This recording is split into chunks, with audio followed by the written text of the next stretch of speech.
Urbanization is the growth of cities. In this chart, it tells us that in 1870, 74% of the population lived in the country and only 26 lived in the cities. By 1920, 49% of the population lived in the country, but 51% of the population lived in the cities. Part of the reason was because there was better farm equipment, and as such, they didn't need as many farm hands in the fields. That's one reason why people left the country. Another reason, the city attracted them. They found that there was more jobs, and the technology that was being introduced into the city also attracted people into the cities. But living in the city did not necessarily fulfill your dreams. Here's a picture of a family who is living in a very crowded apartment. There's 6 people here, and their apartment, which is known as tenements in New York City in particular, served as everything. Their kitchen, their dining room, their bedroom, their living rooms, everything, right? These tenements were very overcrowded, full of diseases, very little light flowed in, very little fresh air flowed in. So people were actually being harmed by living in these tenements. That was one of the drawbacks of living in the city. This picture is by Jacob Riis, and we're going to be talking about Jacob Riis. He is a Danish immigrant who comes to the United States. He's able to produce these pictures because of flash photography, and he's trying to show the American people the horrors of living conditions in the cities with the purpose of trying to improve those living conditions. And he's able to do that actually. Now, that was just one problem, the living conditions. The working conditions were yet another problem. We see a factory worker here, factory workers. This is a meat industry. So factories continue to be deplorable places to work. There were people working 6 days a week, 10, 12 hours per day. They were earning very little. They had no benefits.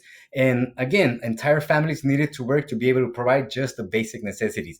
And again, pictures were taken. Photojournalism is the first time that we see it. It was helping to try to reform or better the conditions in the cities. Sweatshops. Most of these girls here are actually Jewish immigrants who were taken fresh right off the boat to work in the sweatshops. Of course, paid very little, horrible working conditions, and the men usually were the ones that profited the most. So we see that the conditions in the cities are probably not what people imagine. Here's another example, 2 pictures. So on the top left-hand side, you see children who are actually playing in open sewer lines. So all the nasty waters that's flowing through there, children are playing. You see horse manure as well. And in this particular case, you also see a dead horse.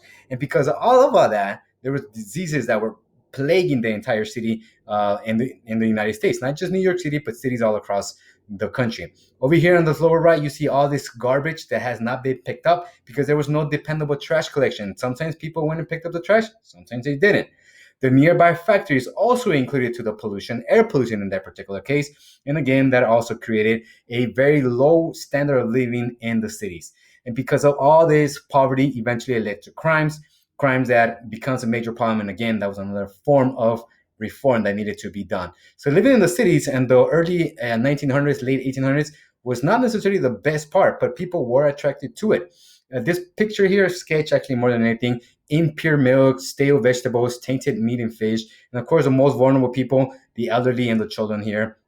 This is how our city invites cholera. Cholera was one of the leading diseases of deaths in the United States cities at the turn of the century as well. People were trying to do something about it. There's something called the settlement houses. So settlement houses were established mainly by middle-class women who wanted to reform or improve the United States cities in general. So on the left-hand side, you see an immigrant woman who's learning basic home economics, but she's also learning English. So settlement houses were helping immigrants and they were helping the poor in the United States, the cities.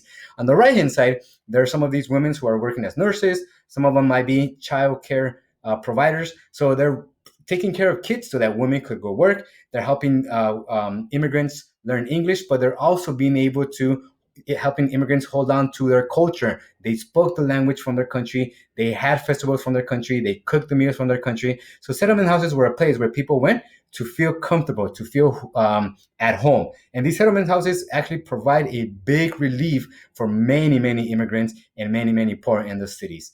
So that kind of gives you an idea about urbanization in the United States in the early 20th century. We'll continue talking about that, settlement houses and city life a little bit later.